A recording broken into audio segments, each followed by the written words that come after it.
mvuga rero wowe mukobwa urimo ugeze igihe cyo gushaka uwo mwazarushinga, senga cyane, ureke kujya gusenga nyuma igihe cyaragusize. Ku myaka 21 igire mu rusengero usenge, nushaka ushake korari, niba uri n'umusilamu ujye gusari, niba uri ariko ukunda Imana cyane ugeze muri icyo gihe, kuko nicyo gihe Satani aje kukugerageza. Usenga Imana izakwereka uwo yakugeneye, sibyo? Kandi mu bantu batatu babanje baje kukureba, buriya harimo uwawe. Ntuzagere kuri icyo kintu ngo afite ibintu bingana gutya, ibintu mushobora no kubishaka mwese mugashyira hamwe mukabishaka. Niyo nama nabagira. Aho kugira ngo ugende ujye kugumirwa, uri umukobwa wagize imyaka 30, 32, 35, rwose niyashinze n'ingwara igihe zidakomera. Niyashinze urwara igihe rudakomera pe. Iyo myaka 21, iyo range irimo hagati 21 na 27, niyo myaka ushobora gukora urugo rwose rukaba urugo rukomeye. Yego, urakoze cyane. Ijambo rimwe rero ku mukobwa ufite iPhone 17 kandi nta kazi agira. Ubwo ni ibintu byigaragaza, ni n'ibintu byumvikana. Ni byandi bavuga ngo akina ndende. Kandi uri umukobwa ukina ndende, sibyo? Umukobwa ukina ndende arazikina, ariko ko se azakomeza kuzikina. Hari ikintu cyako muzagende mu ndebere umuntu wabaye indaya okay, barahari bakize, sibyo? Ariko ushize ku kigeranyo cy'abantu bose bakoze uburaya, ese abo bantu bose abakize bakagira ubuzima bwiza bakagira amaherezo meza ni bangahe? Nta nubwo bagera no kuri 15%. Okay, ijambo rimwe rero ku mwami w'abagore ariwe bita Jay Skizza wa Mipango. Jay Skizza wa Mipango, ni peace kabisa. Komereza aho ngaho, kurashije ye n'abaguca intege bihorere, komereza aho ngaho kabisa, uzamure talent z'abana ba Gikondo. Je nicyo nakubwira kabisa, courage. Hari umuntu w'Igikondo se wabuzi yaba yarazamuye?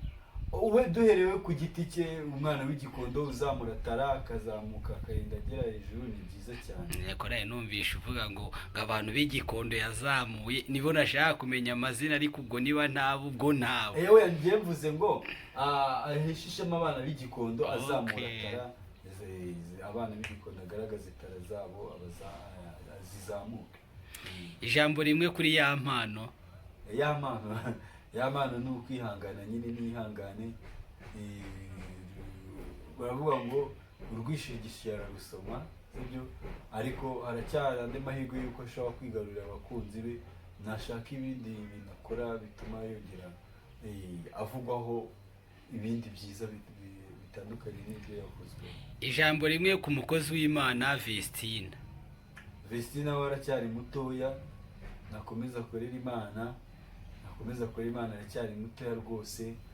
Kandi ni Imana imufashije kugira ngo abone ishuri, buri Imana iramukunda kugira ngo abonye ishuri ry'urugo hakiri kare. Bizoroha rero kugira ngo azongere gukora, bizamwohera gukora amahitamo meza, noneho ikindi gihe najya guhitamo agiye kujya gushaka umukwiriye bazabana. Ni umwanya abonye wo kwicara agategura, ndetse rero ni ishuri abonye isomo hakiri kare, bizamufasha rero kongera gukora amahitamo atari mabi, gukora amahitamo meza yatekereje. Ijambo rimwe rero dusoza ku bakunzi n'abantu bakurikiye ikiganiro kuri Satine TV.